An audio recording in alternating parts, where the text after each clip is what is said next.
Assalamualaikum warahmatullahi wabarakatuh. Komen daripada Purple Mouse. Malulah dengan perangai orang-orang agama tahap ulama yang berpolitik. Duk memfitnah sana sini macam tak tahu pula kedudukan fitnah dalam Islam. Dosanya begitu besar. Janganlah kerana nak dapat sokongan, undi dan popular di kalangan walaun, fitnah seperti dah dinaturalisasikan pula. Sahabat-sahabat, itu kenyataan daripada salah seorang pembaca yang membaca kenyataan yang menyebutkan tentang isu fitnah MP Jasin. Fitnah dalam bahasa Melayu ialah tuduhan, khabar, kisah dan lain-lain yang diada-adakan, dibuat-buat untuk memburukkan atau membencanakan seseorang. Ia adalah maksud fitnah yang lebih kecil berbanding fitnah di dalam bahasa Arab. Dalam bahasa Arab, ia lebih luas. Kekacauan di dalam medan perang, ujian terhadap seseorang. Demikian juga tuduhan terhadap seseorang, ia dianggap sebagai satu fitnah. Pun begitu, fitnah seperti ini tidak boleh dibiarkan begitu sahaja. Apatah lagi, ia berlaku dalam kalangan orang politik. Sahabat-sahabat, jom kita telusuri apa yang berlaku di dalam isu MP Jasin. Ini adalah kenyataan daripada Malaysia kini, diterbitkan Fitnah Larang Takbir. MP Jasin harakah mohon maaf kepada Menteri. Ahli Parlimen Jasin, Zulkifli Ismail dan akhbar harakah mengemukakan permohonan maaf secara terbuka kepada Menteri Pendidikan Fadlina Siddiq di Mahkamah Seksyen di Kuala Lumpur berhubung kenyataan fitnah terhadap beliau yang dikeluarkan pada 2023. Zulkifli yang membacakan penghakiman persetujuan bersama berkata pihak defendant mengakui bahawa kenyataan yang dikeluarkan tersebut telah mengundang pelbagai tafsiran dan salah faham dalam kalangan masyarakat terhadap plaintiff iaitu Fadlina yang menjejaskan nama baik beliau. Oleh yang demikian, kami bersetuju untuk menarik balik sepenuhnya secara mutlak dan tanpa sebarang syarat kenyataan-kenyataan tersebut, kata beliau. Hakim Hilmiah Yusof kemudian merekodkan penghakiman persetujuan dengan terma penyelesaian yang dinyatakan dalam draft persetujuan dan turut memerintahkan ketiga-tiga defendant membayar kos berjumlah RM15,000 kepada plaintiff. Fadlina memfailkan saman fitnah itu terhadap Zulkifli, bekas Ketua Pengarah Harakah Mazlan Yusuh dan penerbit akhbar Harakah Galeri Media Serbanika Sendirian Berhad. Berhubung dakwaan larangan takbir dan bacaan kunut nazilah sempena Minggu Solidariti Palestin. Sekolah dibenarkan buat lawangan takbir. Hakikatnya Zulkifli berkata, pihak sekolah dibenarkan untuk membuat lawangan takbir dan membaca kunut nazilah ketika Minggu Solidariti Palestin. Maka kami memohon maaf kepada YB Fadlina di atas kenyataan-kenyataan tersebut dan bersetuju membayar kos sebanyak RM15,000 kepada YB Fadlina. Kami juga memberi aku janji kepada mahkamah bahawa kami tidak akan pada bila-bila masa selepas ini mengulangi, menerbitkan semula, menyebarkan atau mengulas kenyataan-kenyataan itu atau apa-apa kenyataan yang sama maksudnya sama ada secara lisan, bertulis melalui media sosial, media cetak, media elektronik atau dalam apa jua bentuk sekalipun. Zulkifli berkata mereka akan mengambil segala langkah yang munasabah dan perlu bagi memastikan semua kenyataan tersebut diturunkan, dipadam dan tidak lagi disebarkan oleh mana-mana pihak di bawah kawalan mereka. Kami juga mengambil kesempatan ini untuk merakam penghargaan kepada Hakim Mahkamah Seksyen, pegawai-pegawai mahkamah dan barisan peguam yang terlibat atas profesionalisme dalam mengendalikan kes ini, katanya. Beliau berharap agar penyelesaian ini dapat diterima dan dihormati oleh semua pihak serta tidak dijadikan bahan yang boleh menggugat kesejahteraan, perpaduan dan keharmonian negara. Terdahulu, Peguam Muhammad Ibrahim Muhammad yang mewakili Fadlina memaklumkan kepada mahkamah bahawa pihak-pihak telah mencapai penyelesaian dan telah bersetuju dengan penghakiman persetujuan. Hari ini ditetapkan untuk perbicaraan, namun saya telah dimaklumkan pihak-pihak telah berjaya menyelesaikan perkara ini secara baik dan saya percaya satu draft penghakiman telah dikemukakan kepada mahkamah, katanya. Perkara berkenaan disahkan oleh Peguam Farizal Yusof dan Muhammad Faizi Cik Abu mewakili Zulkifli, manakala Muhammad Darwish Roslan dan Afifah Latif mewakili Mazlan dan Galeri Media Serbanika. Ditemui pemberita selepas prosiding, Fadlina menzahirkan rasa syukur dan lega kerana dapat membersihkan namanya daripada kenyataan fitnah itu.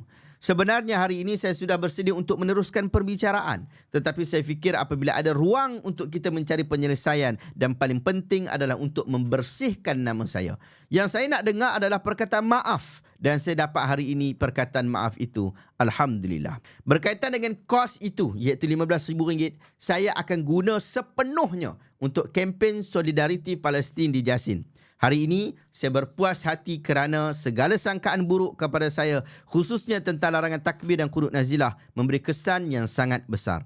Jadi, apabila beliau meminta maaf dan semua kenyataan-kenyataan itu ditarik balik, maknanya kenyataan tersebut tidak benar. Itu memberi kelegaan kepada saya kerana nama saya telah bersih sepenuhnya, katanya. Berdasarkan penyataan tuntutan plaintiff, antara lain mendakwa defendant telah menyatakan bahawa tindakan plaintiff yang kononnya melarang takbir dan qunut nazilah di sekolah adalah suatu dosa yang meletakkan plaintiff sebagai seorang yang munafik kerana ia adalah penipuan dalam agama.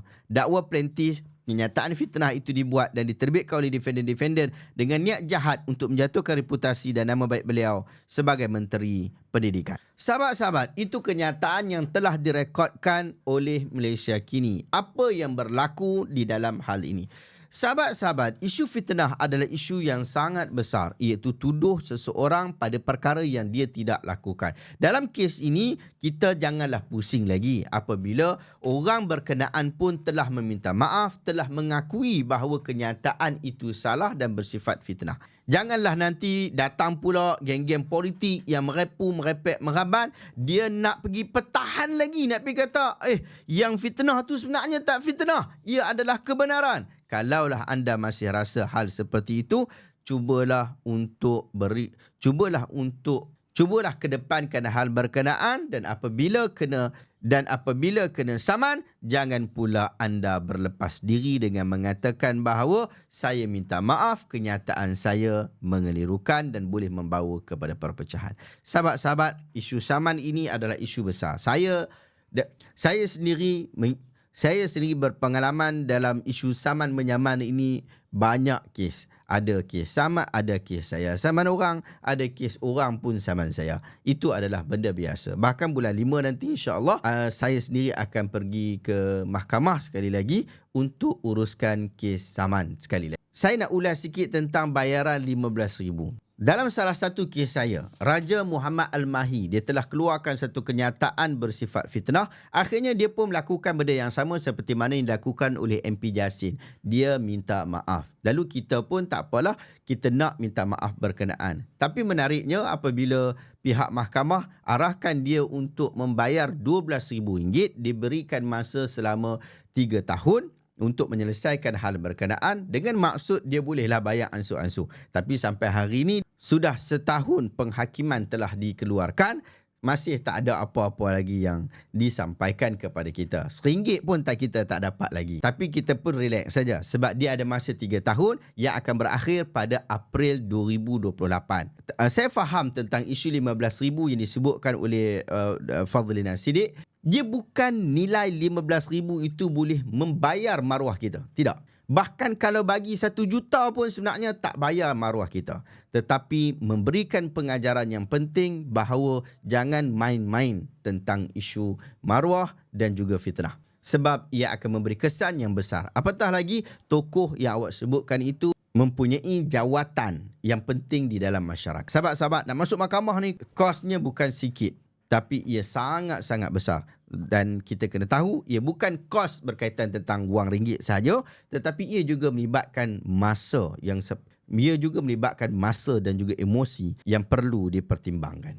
Sahabat-sahabat, inilah masanya untuk anda dapatkan buku yang akan dapat membantu anda memahami perjalanan hidup baginda Nabi SAW dengan sempurna. Takkan kita nak biarkan anak-anak kita, saudara-saudara mara kita, takkan kita nak biarkan orang-orang terdekat daripada kalangan keluarga kita sendiri tidak berjaya memahami perjalanan hidup baginda Nabi SAW.